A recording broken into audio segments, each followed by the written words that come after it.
Good day, this is Tata Seva doing another video. Today's video is going to be on Patipembas, spiritual sigils.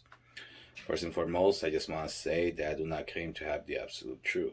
With this being said, let's talk about firmas, trazos, Patipembas, magical sigils, and they're known by many other names. They are an intricate part of this beautiful religion called Palo Mayombe. Now, the reason that I'm doing this video is because lots of people do not even have the slightest idea about how a Patipemba actually works. First, let me just say that Patipembas are cosmic keys to unlock certain doors to certain dimensions in order to be able to do spiritual works with certain entities and energies. The magical code system of the Patipembas, sigils, work intensively with the numerology. Yes, people, they are sacred numbers that get incorporated into Patipembas, sigils, in order to unlock the certain energy desired and in order to help manifest spiritual works. Now, Patipembas are a magical dialogue in itself, used to communicate with the universe itself and the spirits that exist within it.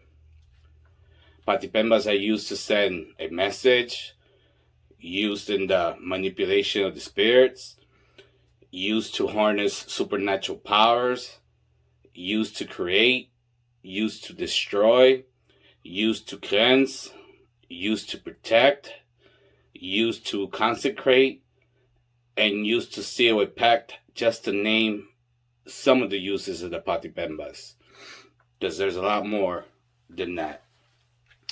Remember that Patipembas are used to connect the spirits to our earthly realm. Now, we even have Patipembas represented animals, for example, the Mayimbe, vulture, Engol, the tiger, and Nyoka, the serpent, just to say, name a few. When using these types of Patipembas, you're in essence trying to harness the energy of these animals in order to incorporate it into the Patipemba and give it strength and the characteristics associated with this animal with the Patipemba that you are trying to use at the very moment for whatever specific reason. Now, let's talk about the color white.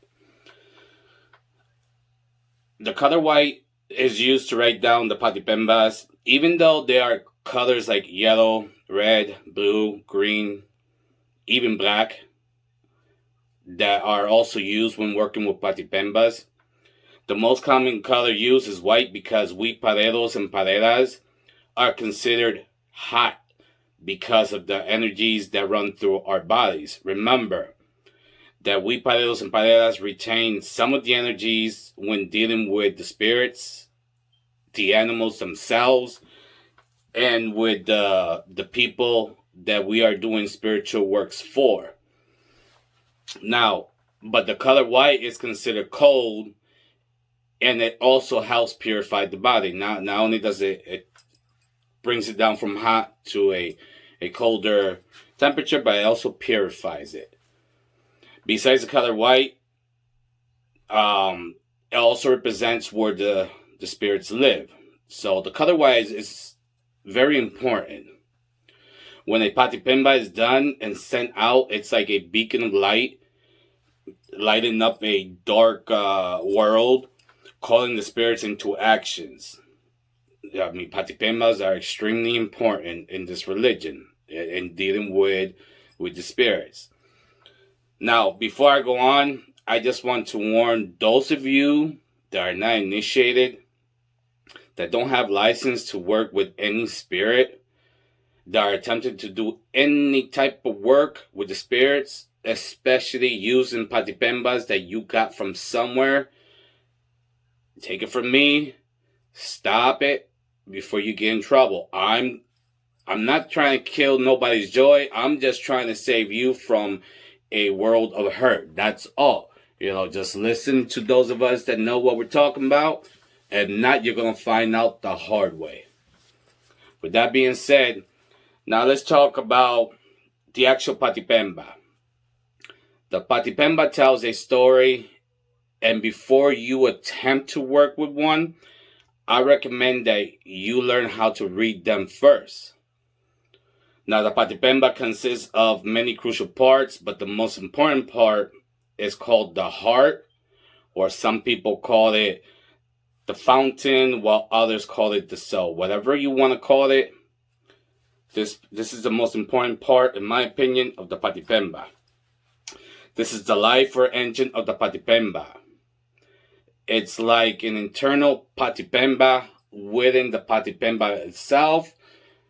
For those of you that know what I'm talking about, you get what I mean. But beyond, I can't explain. I can't go into no further detail about that part, because there's a lot of people that are not consecrated that watch these videos, and like I said, I'm trying to save them from a world of hurt. I'm just saying that there is a Patipemba within the Patipemba itself. That's the heart of the Patipembas. Now, this part of the Patipemba, this is where you put the charge. Meaning, there's certain things that you can put on it in order to give it a magical charge. I'll just name a couple things, because I cannot name everything in the book, because this will be a 45-minute video. I'm not trying to do that.